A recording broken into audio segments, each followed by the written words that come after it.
آپ کے ساتھ لوگ قید تھے وہ کون تھے؟ مطلب وہ زیادہ تر نا یہ زیادہ تر یہی پی ٹی آئی کے لوگ تھے، لیکن ان کو ٹریپ کر کے کمپلیکس اسپتال سے گرفتار کیا گیا تھا، اور وہاں پہ ایک پرائیویٹ گاڑی پہ نا پی ٹی آئی کے جھنڈے لگا کے اسلام آباد پولیس والوں نے ادھر پارکنگ کے آس پاس ہی کھڑی کی ہوئی تھی.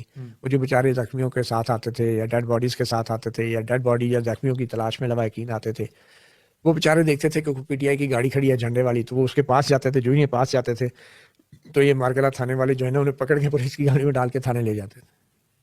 تو اس طرح ٹریپ کر کے ان بیچاروں کو پکڑا. بڑی تعداد میں جو 15-16 ادھر بندے تھے جن سے میری بات ہوئی، ان میں زیادہ تر جو تھے وہ کمپلیکس اسپتال سے انہیں ٹریپ کر کے نا پی ٹی آئی کے جھنڈے گاڑی پہ لگا کے انہیں اٹریکٹ کر کے انہیں ٹریپ کر کے اریسٹ کر کے جو ہے تھانے میں لایا گیا تھا. اور ان کو کئی دن رکھا گیا تھا، اور ان کا جو ہے پہلے 3-4 دن تو کہیں پیش بھی نہیں کیا گیا، مطلب غیر قانونی حراست میں بھی رکھا گیا ان بیچاروں کو. بعد میں پھر شناخت کے نام پہ انہیں اڈیالہ جیل بھیجا گیا، جو مجھے پتہ چلا.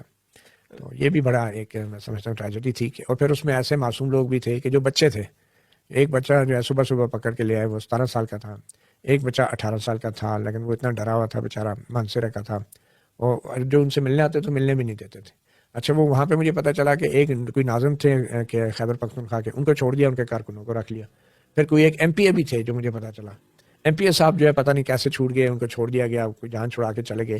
ان کے ساتھ جو لوگ تھے وہ کہتے ہیں جی ہمیں ایم پی اے صاحب جو ہے خود تو چلے گئے اور ہمیں جو ہے پکڑوا دیا انہوں نے، اور اپنے کارکن نہیں لے کے گئے. تو یہ بڑا ایک عجیب سی وہاں پہ سچویشن تھی. اور سب ہی جو تھے وہ کہہ رہے تھے کہ بڑا ظلم اور زیادتی ہیں، لیکن ایک بات طے تھی کہ وہ سب کے سب پی ٹی آئی کے سپورٹرز تھے، اور وہ سب کے سب بڑے ہی پرعزم تھے.